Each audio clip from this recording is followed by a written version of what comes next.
क्या धरती पर इस तरह से हुआ है कि कोई उड़न तश्तरी आई हो और उससे कुछ ऐसे जीव जो मनुष्य नहीं है वो आए हो और उनके कुछ रेसिड्यूअल या ये कहें कि कुछ उनका छूटा हुआ ऐसा रह गया जो हमें इशारा देता है कि ब्रह्मांड में एक दूसरी दुनिया है जहां लोग बसते हैं, रहते हैं? ये तमाम सवाल हैं। क्यों हम ऐसी बात कह रहे हैं ये हम आपको आज अंदर की खबर में समझाने वाले हैं, क्योंकि सबसे बड़ी बात यह है कि एलियंस को लेकर जो दावे किए गए हैं जरा वो हम आपके सामने जानकारी रख रहे हैं। देखिए, ये आप तस्वीर मेक्सिको की देख रहे हैं जहां ममीज रखी गई थी। मेक्सिको की संसद में वैज्ञानिक ने ममीज रखी थी, उन्हें प्रदर्शित किया था, रिसर्च की बात की थी। और अब नासा की रिपोर्ट देखिए, नासा की जो रिपोर्ट आई उसमें बड़ी बात क्या कही गई है? And operational coordination of the agency and federal government to use as a pipeline to help identify the seemingly unidentified. यानी नासा की टीम कह रही है कि उन्हें रिसर्च करना है, उन्हें जानकारियां जुटानी है कि जो अनआइडेंटिफाइड है, यूएफओस का यहां पर जिक्र किया जा रहा है, एलियंस जिसे आप कहते हैं, ये वही बात हो रही है। लेकिन और क्या कहा गया है एलियंस पर?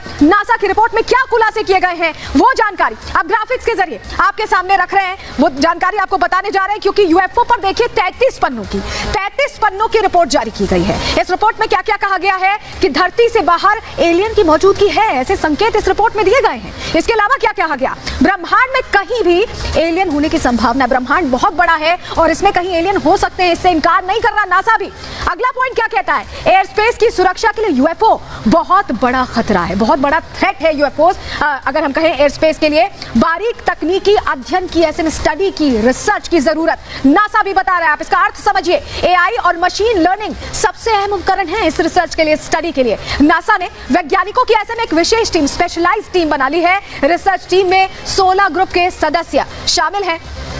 तो ये नासा का खुलासा, नासा की रिपोर्ट में यह खुलासा किया गया। लेकिन एक इस तरह का और दावा पहले भी किया गया था। वो दावा अब हम आपको बताने जा रहे हैं, क्योंकि वो भी यही कहता है कि यूएफओ एग्जिस्ट करते हैं। हालांकि उन दावों में क्या सच्चाई है इसके लिए हमें और जानकारी जुटानी होगी और अभी इंतजार करना होगा, क्योंकि रिसर्च की बात हो रही। लेकिन इन दावों में क्या सच्चाई है ये वक्त बताएगा। लेकिन आपके सामने वो दावे रख रहे हैं। आप मोसान की रिपोर्ट का हम जिक्र कर रहे हैं, ये पहले की रिपोर्ट है, अभी की नहीं, पहले की रिपोर्ट है।